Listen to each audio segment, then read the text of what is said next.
오늘 이제 본론으로 들어가도록 하겠습니다. 네. 사법개혁에 대한 이야기인데요. 큰일 났네. 이거 얘기하려고 모셨는데 가셔야 될 것 같은데. 괜찮습니다. 괜찮아요? 네, 빨리 할게요. 네. 네. 이 사법개혁에 대한 요구가 갑자기 하늘에서 뚝 떨어진 게 아닙니다. 원래부터 논의가 되어 왔지만 불이 확 붙은 거는 최근이에요.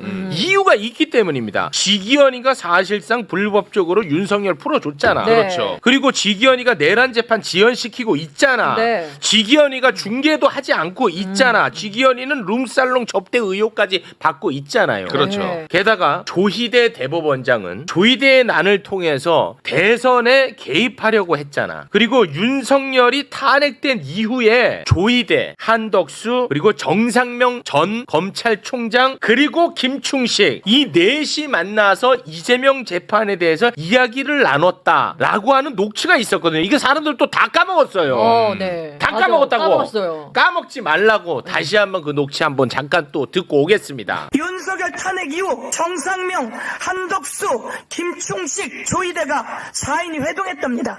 이것도 의혹이지만 들어보세요. 제가 말했던 내용과 똑같은 내용이 들려요. 4월 4일 날 윤석열 탄핵 소고 끝나고 4월 7일인가 4월 10일인가 15일입니다. 그 발음이 정확하지 않았어요. 그때쯤 조희대 대법원장하고 정상위원장하고 그다음에 김충식이하고 한덕수하고 그때 4명이 정식으로 따르지. 그 자리에서 조희대가 그런 말을 했다는 거야. 이재명 이 사건 대법원의 의혹이한 대법원에서 알아서 처리한다. 그런 얘기 했더랬어요.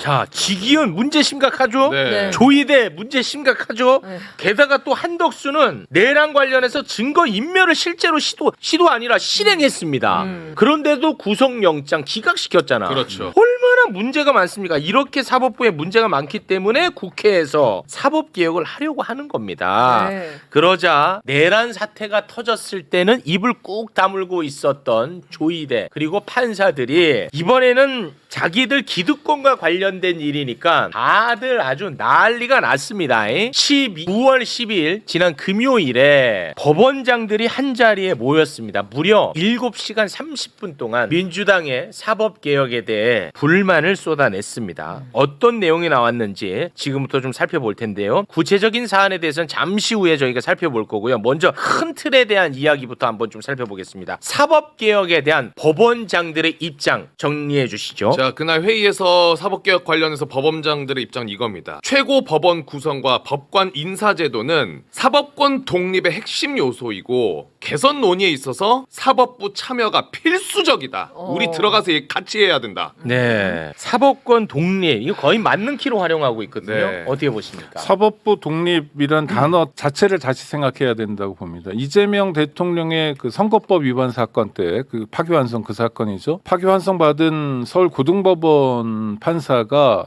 그 처음에 재판을 하기로 했다 재판을 연기할 때 한 얘기 중에 하나가 이런 게 있습니다. 법원 안팎의 영향이나 간섭을 받지 않고 오로지 헌법과 법률에 따라 독립하여 공정하게 재판할 것이라는 거예요. 법원 안팎의 영향이나 간섭. 그럼 법원 안에 영향과 간섭이 있었다는 거잖아요. 조희대 대법원에. 그렇죠. 예. 어떤 주문이 있었다는 거로 읽힐 수밖에 없잖아요. 그러니까 사법부가 독립되는 게 중요한 게 아니라 법관이 하나하나의 법관들이 독립돼서 재판할 수 있어야 됩니다. 그러니까 네. 법원 인사 신경 쓰지 않아야 되고 대법원장 신경 쓰지 않아도 되고 또 정치 권력이나 뭐 검찰 권력이나 이런 데 신경 쓰지 않고 재판할 수 있는 토대를 어떻게 우리가 만들어 줄까가 중요한 쟁점이지 네. 사법부라는 부서 그러니까 뭐 행정부, 입법부 같은 사법부가 독립한다는 게 그렇게 중요한 가치는 아니라는 거고 네. 또 하나는 상권 분립에 대해서 지난주에 대통령도 기자회견 때 이야기를 했지만 그렇습니다. 이게 같은 등식이 아니거든요. 기본적으로. 그러니까 사실은 모든 권력은 국민으로부터 나오는데 네. 국민이 주권자인데 주권자가 사법부에 개입할 수 있는 건 완전히 막혀 있거든요. 기껏해야 대통령을 통해서 대법원장을 임명하는 거 하나, 대법원장이 국회에 임명 동의를 받는 거 하나 정도고 나머지는 다 알아서 하는 거예요. 대법관도 대법원장이 다 제청하잖아요. 그러니까 네. 대법원장 한 사람에 대해서 조금 간접적으로 개입하는 거 말고 전혀 개입의 여지가 없거든요. 네. 근데 다른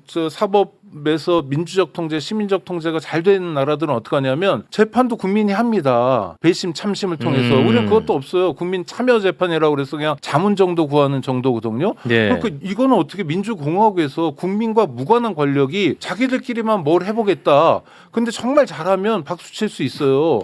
그러나 대선에 개입해가지고 정말 대선 결과를 날려버리려고 그랬잖아요. 진짜 그랬죠. 네, 그러니까요. 그리고 그렇게 얘기하는 국회의원도 있더라고요. 누군지 얘기 안 하겠지만 네. 대통령 당선된 거 법원 덕분 아니냐 이렇게 공개석상에서 이야기하는 의원도 있었어요. 최근에. 네. 하여튼 그러고 그다음에 주기현 사건만 해도 그래요. 예를 들어 윤석열을 탈옥시켜줬단 말이에요. 그렇습니다. 그게 전무후무하잖아요. 네. 그러면 법원장에도 누구든 얘기해야 되는 거 아니에요? 그렇지. 여태까지 그렇게 안 했지만 우리 법원은 앞으로 이렇게 할 거다. 앞으로 그럼. 신문가 얼마나 힘들어지는 한이더라도 우리는 시간이다. 네. 라고 앞으로 계속 간다라고 말하면 모르겠지만 아무 말도 없어요. 설명도 없어요. 그럼 그러니까 사법부 독립이 중요한 게 아니라 사법부는 끊임없이 사법 서비스를 제공하는 기관이잖아요. 국민이 궁금한 데 대해서 설명하고 국민이 의아해하는 데 대해서 답변을 해야 되는데 이런 게 전혀 없이 자기들 권한만 좀 건드릴 것 같으면 대법관 증언은 많지는 않고 4명 정도는 받아들일 것 같아. 네. 이런 식으로 이야기하는 거 정말 도발적이죠. 고맙습니다. 강론은 잠시 후에 저희가 네. 또 나누겠고요. 빨리 가셔야 되니까. 맞습니다. 지금 그 사법부의 독립이라고 하는 것은 사실 재판의 독립을 의미하는 거예요. 재판을 독립하여 진행하기 위해서 사법부라는 걸 독립시킨다. 이렇게 보시면 됩니다. 그러니까 핵심은 재판의 독립이고 재판의 독립이라는 건 법관이 독립해서 양심과 법률에 따라서 판단할 수 있게 해주면 되는 것이거든요. 근데 지금 문제가 되는 것은 이 독립이라는 것이 바깥에 의해서 침해되는 게 아니라 안쪽에서 침해되고 있다는 의심을 저희들이 갖는 거예요. 네, 그렇죠. 방금 말씀하셨지만 네. 대법원장이 마음만 먹으면 판사의 구성이나 이런 것들 다 좌지우지할 수 있는 구조이기 때문에 양승태 대법원장 시절에도 그런 어떤 권한을 이용해서 판사들에게 영향력을 내부에서 행사해요. 그렇죠. 재판의 결과를 왜곡한다든지 이런 일이 있었단 말이에요. 그렇습니다. 지금 저희들이 의심하는 것도 내부에서 그런 간섭이 있는 것 아니냐 이거 아니겠습니까? 그렇습니다. 그래서 외부에서 최소한의 개입을 통해서 균형을 잡아주겠다는 그렇습니다. 거예요. 이 최소한의 개입은 뭐냐? 법관이 아닌 사람 법관으로 만든다든지 아니면 새로운 어떤 법원을 만든다든지 하는 게 아니라 법관 중에 이 사건을 누가 담당하느냐는 사건 배당에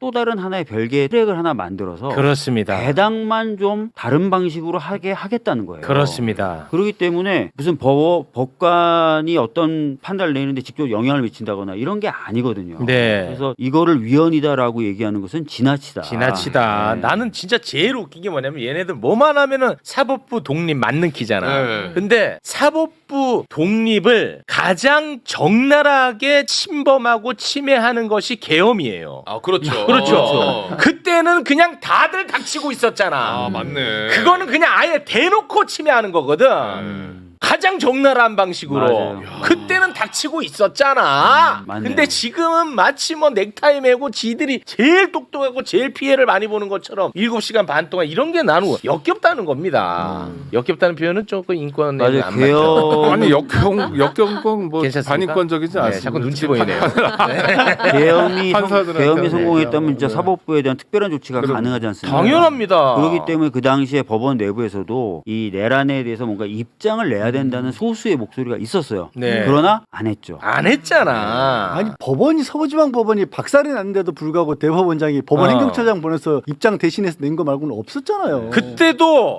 안 천대엽 했잖아요. 법원 행정처장이 뭐라고 했냐? 심지어 자기 동료 판사를 잡으러 다니는 사건이에요. 그렇죠. 올라가서. 그 어마어마한 사건이란 말이야. 맞아요. 그거는 네. 그때 뭐라고 했냐? 우리가 잘못한 게 없는지 살펴보겠다고 와 했어. 맞아요. 기억나. 그게 제정신입니까? 제정신 아니고요. 대한민국에서 굉장히 위험한 사건이 터진 겁니다. 예. 이를테면 80년 5월 항쟁 때 한번 보세요. 5.18 때 시민군이 총을 가지고 있었죠. 칼빈이긴 하지만 그러나 시민군이 관할하는 지역에 경찰서 하나 습격하지 않았어요. 이건 뭐냐면 시민군들이 굉장히 민주의식이 높아서도 그렇지만 우리 국민들이 일반적으로 국가의 권위에 대한 존중이 네. 있어요. 공무원에게 함부로 하지 않고 경찰관이 말하면 좀 들어주고 이런 게 있어요. 네. 근데 이걸 완전히 깨버린 거거든. 급도들이 그거 초유의 엄청난 상태이고 사건이에요. 어떻게 정말 법원을 공격한다는 건 아무리 상상력이 뛰어나도 상상하기 어려운 맞습니다. 사건이 실제로 일어났는데 법원의 반응은 네.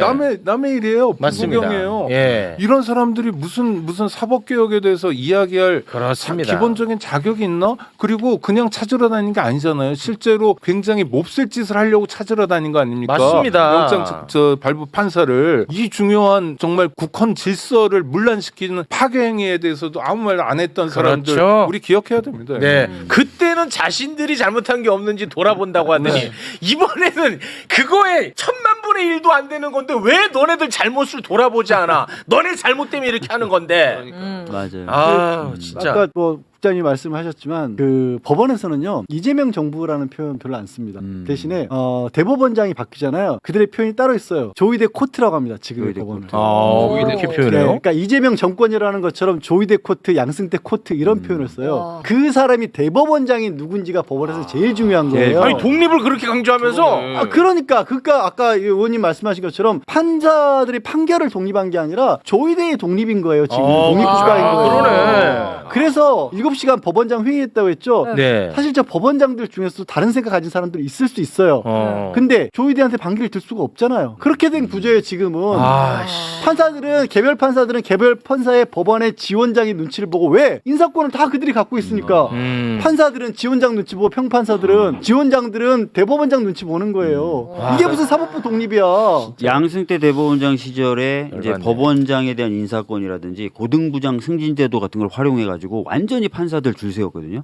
그리고 나서 김명수 대법원장이 들어와서는 그런 구조가 유지돼서는 내부로부터의 독립이 어렵다 해서 이 중요한 법원장을 표현이었어요. 호선제로 바꾸고 고등부장 승진제도를 없애버렸어요. 근데 조이대가 들어오고 나서 다시 양승태 시절과 같은 시스템을 갖춰나간 거예요. 그렇기 때문에 지금은 조이대가 사실상 법원 내부에 강력한 영향력을 가지고 통제하고 있다고 보는 게 맞고요. 양승태 시절에 그 법관들 체육대회 하는 거 보셨어요? 법관들이 나와서 대법원장 앞에서 재롱 떱니다. 와. 그래요? 네. 판사가 그 영상 있어. 나중에 한번 있어요. 보세요. 황당합니다, 진짜. 뭐 춤추고 이런 거. 네, 일반 회사에서도 그러지 않는데 판사들이 나와서 우리 대법원장님 뭐 이러면서 춤추고 그래요. 그럴 때 사회를 열심히 봤던 사람이 직위원이에요. 아 그래요? 사실. 아 진짜. 그래서 모르셨나?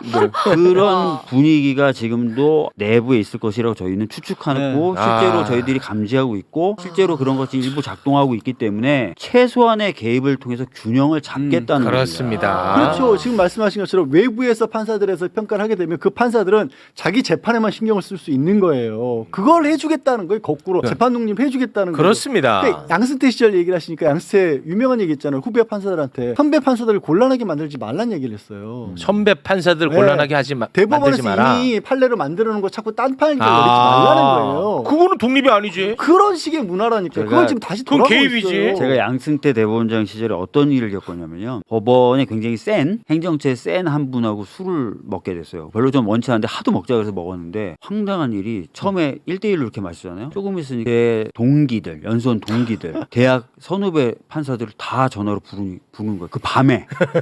여기저기서 다 오는 거예요. 마지막에 거의 한 10명 넘게 앉아서 저 혼자 상대하면서 술을 마셔요. 와. 그러니까 그게 그 당시엔 가능했던 거예요. 밤에라도 법원 행정처에 누군가가 전화를 하면 나오는. 판사들이 나오는 거예요. 아.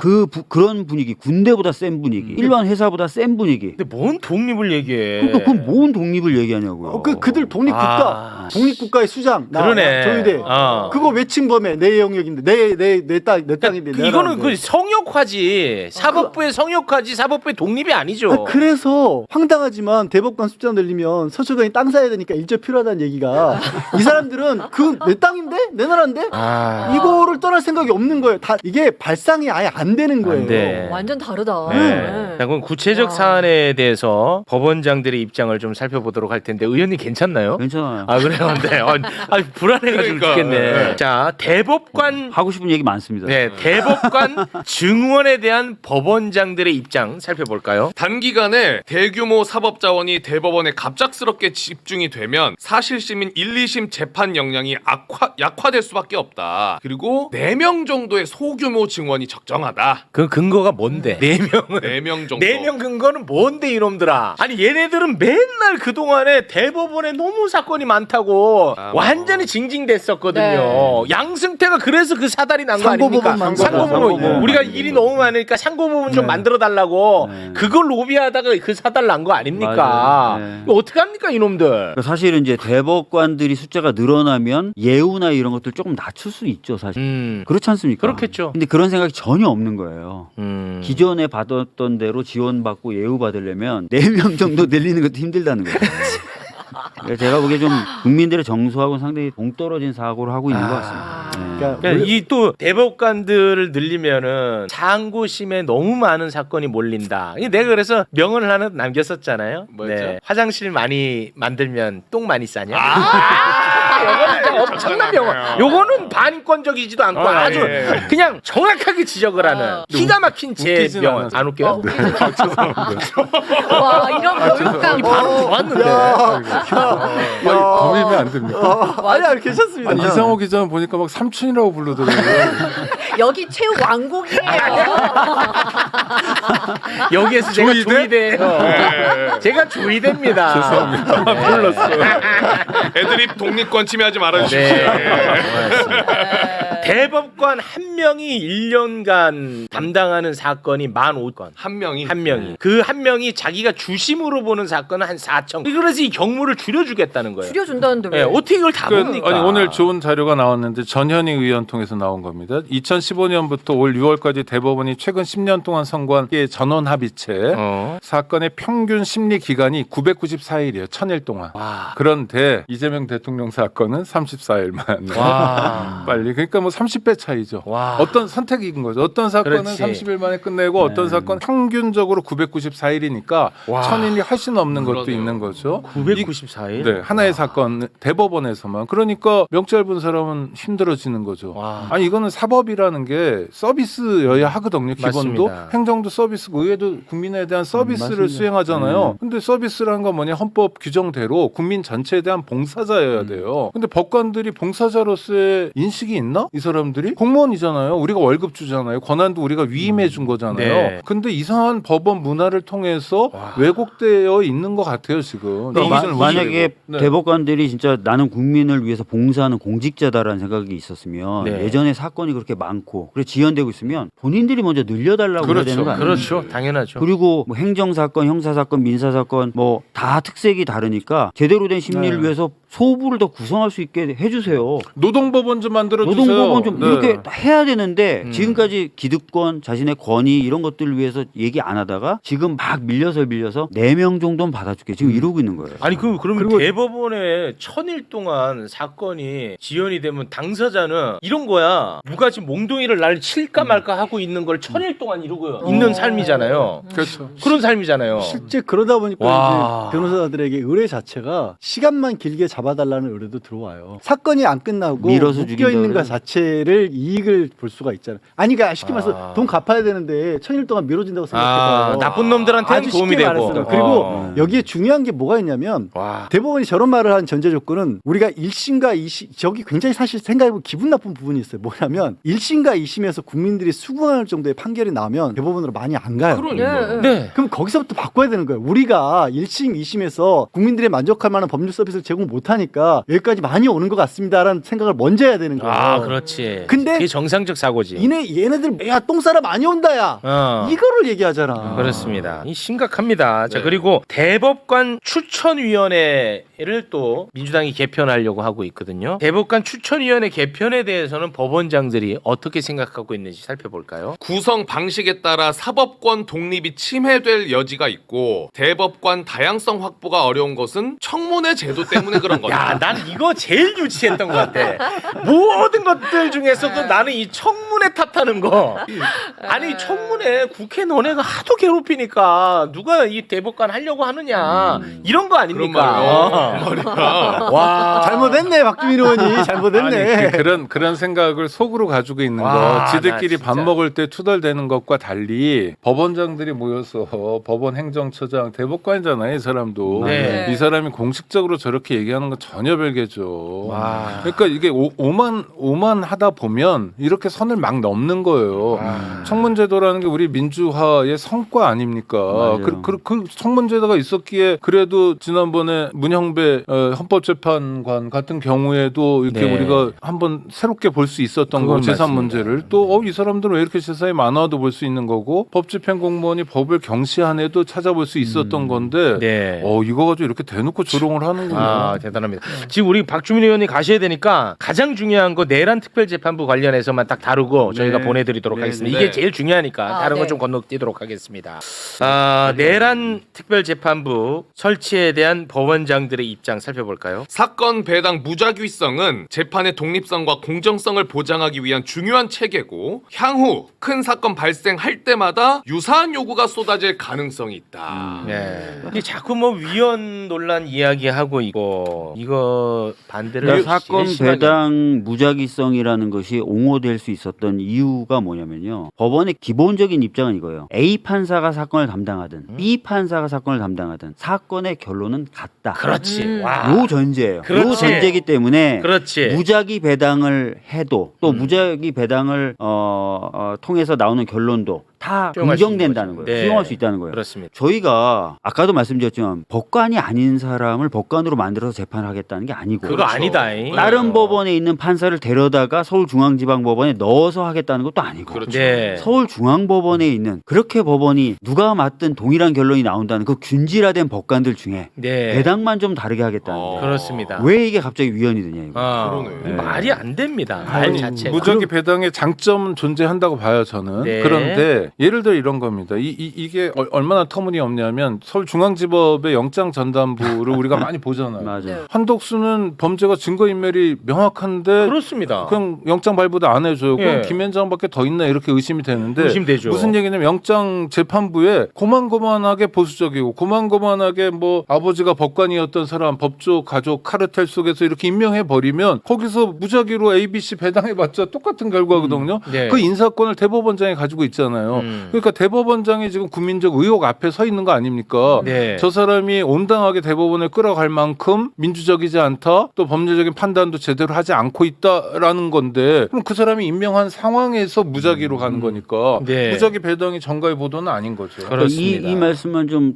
더 드리고 싶어요. 자, 첫 번째 아까도 말씀드렸던 대로 법원의 독립, 재판의 독립은 내부로부터도 지켜져야 된다. 이 말씀 한번 드리고 그렇습니다. 싶고요. 두 번째, 이번에 있었던 내란은 친위 쿠데타예요. 그렇죠. 대통령이란 자가 자신의 지위를 이용해서 모든 권력기관을 동원해서 일으킨 일입니다. 네. 조희대 대법원장 대통령 임명한 사람이에요. 그렇습니다. 그러면은 이 친위 쿠데타를 꺾기 위해서는 또 친위 쿠데타에 대한 판결이 공정하다는 신뢰를 보다 더 주기 위해서는 동원될 수 있을 가능성이 있는 사람들의 영향력을 좀 차단하면서 재판이 이루어질 필요가 있어요. 그렇죠. 법원도 이게 필요한 거예요. 그렇습니다. 그래서 저희들이 아까 말씀드렸던 대로 내부적으로 침해되는 법원의 독립성을 외부에서 조금 균형 맞춰주는 거.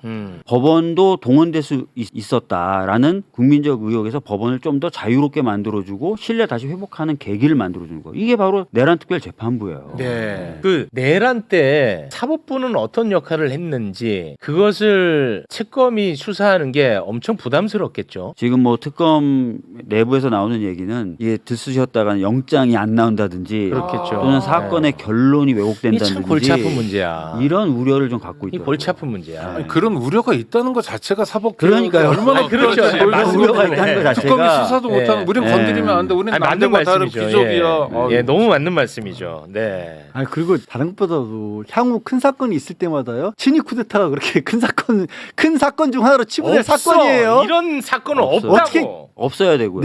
내란을 그냥 흔한 사건으로 취급을 해요. 그렇습니다. 이 전담 재판부는 그 가정법원이라는 것도 존재한다. 뭐 이런 얘기들 계속 나오고 있는데도 계속 이건 말도 안 되는 논리를 갖고 이거 가지고만. 예, 장난치고 있는 그런 상황입니다. 우리 의원님은 어떻게 가셔야 될 것 같아요. 제가 불안해가지고 뭘 할 수가 없어요. 그렇습니다. 예, 끝으로 하실 말씀 짧게 한마디 하면서 마무리 다 짓겠습니다. 했고요. 사실은 네. 법원이 성역이 될 수 없습니다. 그렇습니다. 우리가 상권 분립을 얘기하는 것은 국민의 주권과 기본권을 지키기 위해서 권력을 서로 분립시키고 견제하게 만들려고 하다 보니까 나온 개념이에요. 네. 그리고 상권 분립 우리 헌법을 딱 보면 상권 분립주의 제일 먼저 나오는 기관이 국회입니다. 왜냐하면 국회에서 만든 법에 따라서 행정이 돌아가고 재판이 돌아갑니다. 그래서 입법부가 헌법에 배치되지 않고 헌법에서 하지 말라고 하는 것 외에는 좀 넓은 재량을 갖고 있는 게 맞아요. 그런 데서 여러 가지 요소를 고민해서 이런 것들을 지금 추진하고 있다. 이런 것들 좀 생각해 주셨으면 좋겠어요. 네. 네. 박주민 의원님 대단히 고맙습니다. 네, 고맙습니다.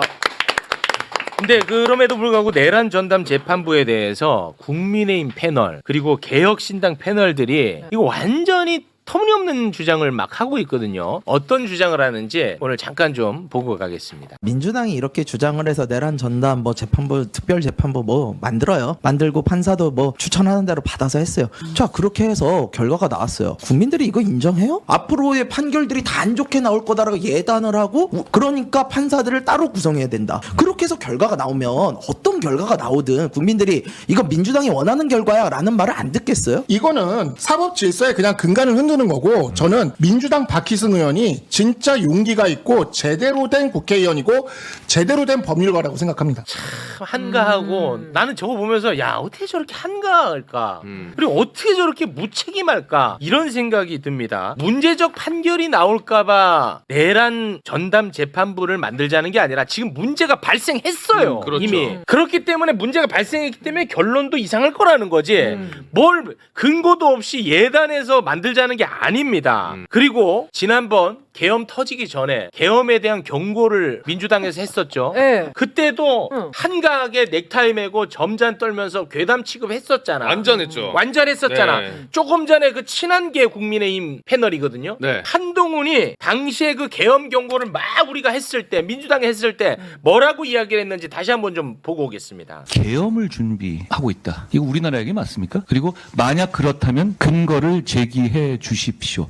그게 사실이 아니라면 이건 국기를 문란하게 하는 것 아니겠습니까? 계엄을 준비하고 있다라는 정도의 거짓말이라면 이건 국기문란에 해당한다고 저는 생각합니다. 저 한가운 소리 했죠. 네네. 근데 실제로 계엄 터져서 대한민국 난리 나고 지금도 우리가 극복하고 있죠. 지금은 또 저 무책임한 한동훈이 뭐라고 이야기를 하는지 한번 볼까요? 자. 지금 와가지고는 또 민주당이 왜 막지 못했냐고 얘기합니다. 민주당이 만약에 정말 계엄을 확신할 만한 정보를 사전에 갖고 있었으면 확신의 근거를 폭로해서 국민들 유혈 사태가 날 수 있었던 계엄을 미리 막았어야 한다. 그런데 민주당은 그러지 않았다. 야, 그래서 내란 전담 재판부도 마찬가지일 거라는 거야. 지금 이렇게 한가한 소리 하지. 네. 나중에 만약 얘네들이 지금 얘기하는 게 뭐냐면 아니 1심에서 무죄 나오더라도 2심이 있지 않냐 이런 얘기를 해요. 네. 그 대혼란에 대해서 어떻게 할 거야. 이렇게 무책임한 정치를 하면 되냐 이겁니다. 참지 말아주세요. 아니, 이거 어이가 없어서. 어이가 너무 없어서. 어느 대목에서 말을 해야 될지 모르겠는데 한동훈 씨는 뭐 한 가지만 했으면 좋겠고요. 한 가지. 왜 한 가지가 중요하냐면 자기도 살해될 뻔했거든요. 노상원에 의하면 그렇잖아요. 네. 한동훈도 피해자가 될 뻔했던 사람 아닙니까? 네. 그리고 한동훈도 그 권력 구조에서 소외됐던 사람이고 한때 측근이었을 뿐이지 내란 당시에는 제껴진 사람이었거든요. 그러니까 자기가 지금 어느 위치에 있는지를 생각해야 되는데 그냥 지금은 이재명 또는 민주당 정권을 공격하면서 반사 이익을 얻겠다는 생각만 하다 보니까 저렇게 말도 안 되는 얘기를 하는 것 같아요. 내란 특별재판부는 아까 박주민 의원 설명한 것처럼 아주 특별한 걸 하자는 게 아닙니다. 네. 그래서 적어도 내란 사건 같은 중요 사건을 조이대 맘대로 이리저리 요리하는 거는 막아야 된다라는 거예요. 그렇습니다. 최소한의 안전장치라도 두자는 거예요. 네. 근데 다른 것도 아니라 형법 사건들이 범죄가 여럿 있는데 대한민국 형법이 가장 앞머리에 두고 있는 대한민국이 국가 차원에서 가장 중요한 1번 범죄로 정한 게 바로 내란입니다. 그렇습니다. 맨 앞에 있어요. 예. 그러니까 내란에 대해서도 우리가 제대로 응징하지 못한다면 제2, 제3의 내란이 벌어질 것 같고 또 하나는 내란도 제대로 못하는 나라가 다른 어떤 사건을 어떻게 우리가 범죄를 응징하고 범죄를 단속할 수 있겠어요. 내란 범죄도 제대로 못 다루는 나라가 이거 맞습니다. 아주 심각한 정말 국가 체제가 지금 균열을 일으키는 상황이거든요. 네. 비상한 상황이라고 생각합니다. 근데도 상식적 보수라고 인식되어지는 국민의힘의 한동훈계 그리고 개혁신당 뭐 나는 전혀 동의하지 네. 않지만 아무튼 상식적 보수로 인식되어지는 건 맞잖아. 나는 동의하지 않지만 네. 이 자들이 저렇게 한가한 소리 하고 있다니까. 그러니까 정말 기댈 데가 없는 거예요. 대한민국의 보수는 다 사라진 거 예, 같고. 기댈 데가 없어 나는 진짜. 지금 국민의힘은 사실상 극우에 의해서 점령을 당했기 때문에 그나마 한동훈 바라보면서 너라도 좀 제대로 해달라는 말이 말도 안 되는 말이 나와요. 맞아, 제주에서도. 맞아. 근데 저런 소리 하고 있어요. 저거 이유가 뭐겠어요? 지금 사실 이제 특검 특검이 공판전 기소전 증인신문에서 법원에서 증인까지 해야 되는 그런 상황이잖아요. 네. 특검에서 나와라고 하니까 검사하고 법무부 장관 했다는 사람이 나 책에다 써놨으니까 나갈 필요 없다는 그런 황당한 얘기를 네. 하고 있다가 이제 법원에서까지 나오라고 하니까 이거 어떻게 나 이제 나가서 얘기하면 또 배신자로 찍힐 것 같고 하니까 맞습니다. 자기 자리 벗어나려고 그래, 그거 맞아요. 모면하려고 네. 결국 저렇게 나오면 정치인으로서의 미래 없어요. 저러면 네. 그냥 유튜브 해야 돼요. 저러면. 네. 유튜브 무시하지 마시고요. 아니 그 작은 유튜브도 있으니까. 네. 나도 유튜브 하잖아요. 왜 그래요? 고맙습니다. 네. 아.